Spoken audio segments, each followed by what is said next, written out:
Orang musyrik tidak mengharapkan adanya kebangkitan setelah kematian. Dia menginginkan kehidupan dunia yang terus-menerus.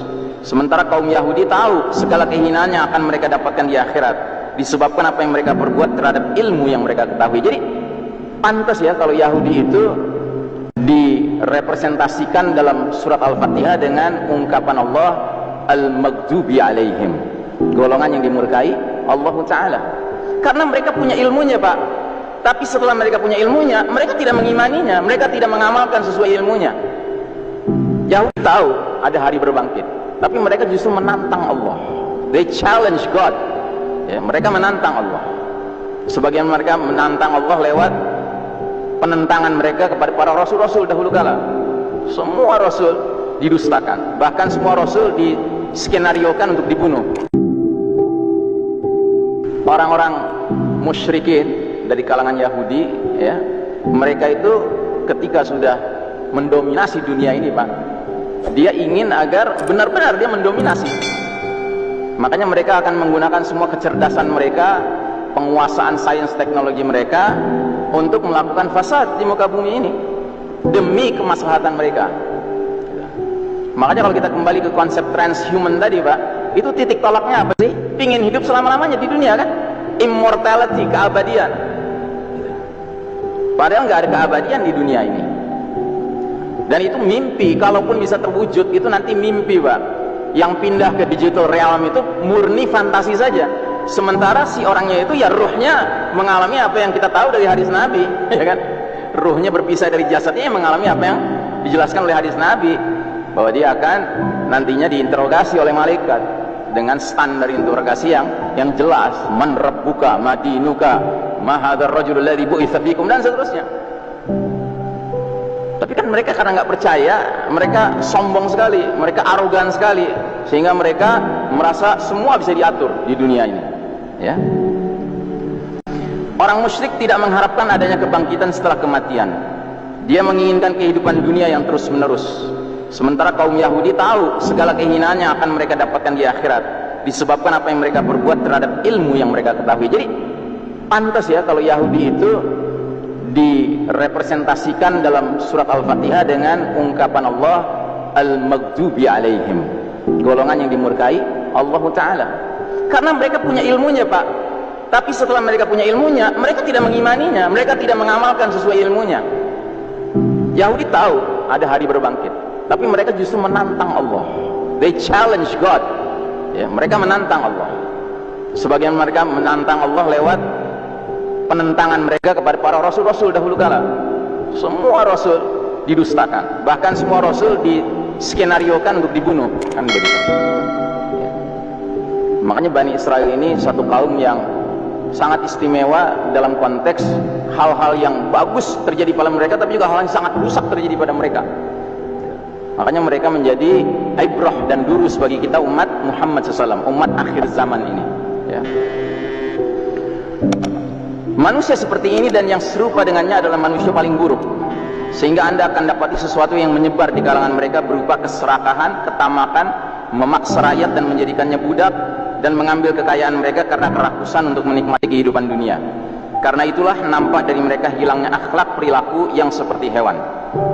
Jika mereka memandang kehidupan dunia, bertambahlah rasa lelah dan rasa sakit atas apa yang mereka harapkan dari kenikmatannya yang segera. Sementara tidak ada satupun penghalang yang bisa menahan mereka dari kematian, karena mereka tidak yakin sama sekali akan adanya pertanggungjawaban di akhirat, dan mereka tidak memiliki beban apapun untuk mengakhiri kehidupannya. Ya, saya teringat pernah ada wawancara dengan seorang bintang film terkenal tuh yang sering jadi film Terminator tuh, siapa? Schwarzenegger, siapa? Arnold Schwarzenegger, ya. Arnold Schwarzenegger ini bintang film yang sukses, Pak, kaya raya beliau. Di suatu ketika dia diwawancarai, yang wawancara itu orang kafir, orang barat kafir gitu kan. Dia diwawancarai tentang kematian. Apa pendapat Anda tentang kematian, ya kan? Jawaban dia khas orang kafir, Pak. Dia bilang begini, when I think of death, it sucks, katanya. Ya, kalau aku memikirkan kematian, bawaannya kesel aja, dia bilang gitu. Ya kenapa? Ya karena bayangkan keberhasilan sudah saya capai begini, ujung-ujungnya saya masuk ke dalam tanah, kata dia gitu. Ya kan? Ini kan nggak adil, kata dia gitu. Ya. Jadi dia nggak bisa membayangkan adanya kelanjutan dari hidup ini. Dia cuma tahunya bahwa kematian itu akhir dan udah selesai. Gitu. Makanya dia nggak mau memikir, maka terus dia sampai bilang, ya, saya tidak mau memikirkan kematian. Gitu. Karena bagi mereka kematian itu akhir, selesai. Kalau kita kan tidak. Kita menganggap kematian itu sebagai satu bagian dari perjalanan kita yang selanjutnya ada konsekuensi-konsekuensi, ada akibat-akibat berikutnya. Yang karenanya dari sekarang kita menyesuaikan diri dengan bayangan konsekuensi itu. Faman syaa falyu'min wa man syaa falyakfur. Ya, katakanlah kebenaran datang dari Rabb kalian, siapa yang ingin beriman, berimanlah dia. Siapa yang ingin kafir, kafirlah dia. Tapi jangan pilih jalan iman terus sok-sok merasa nggak perlu dengan surga. Ya, nggak ada ceritanya, Pak. Kalau orang beriman penuh keikhlasan lillahi ta'ala beribadahnya, pasti sama Allah dirahmati dan ujungnya masuk surga. Sebagaimana jangan pilih jalan kekafiran sambil berharap masuk surga nantinya di akhirat. Nggak ada ceritanya. Ya. Semua sudah jelas pakemnya. Karena itulah Islam sangat memperhatikannya.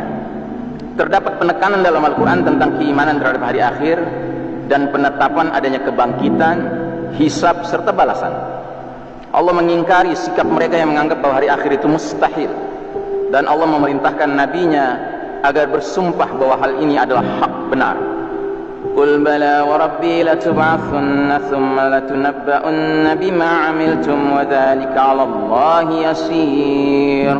Katakanlah wahai Muhammad, memang demi Rabbku benar-benar kalian akan dibangkitkan, kemudian akan diberitakan kepada kalian apa yang telah kalian kerjakan. Yang demikian itu adalah mudah bagi Allah Ta'ala. Surat At-Taghabun ayat 7. Dan Allah menyebutkan keadaan hari kiamat, pahala yang dijanjikan bagi para hambanya yang bertakwa, siksa yang diancamkan pada orang-orang yang melakukan kemaksiatan.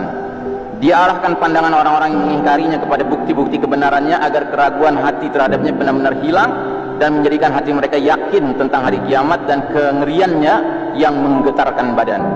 Hal itu agar perilaku mereka dalam kehidupan menjadi lurus dengan mengikuti agama yang hak yang dibawa Rasul mereka sallallahu alaihi wasallam.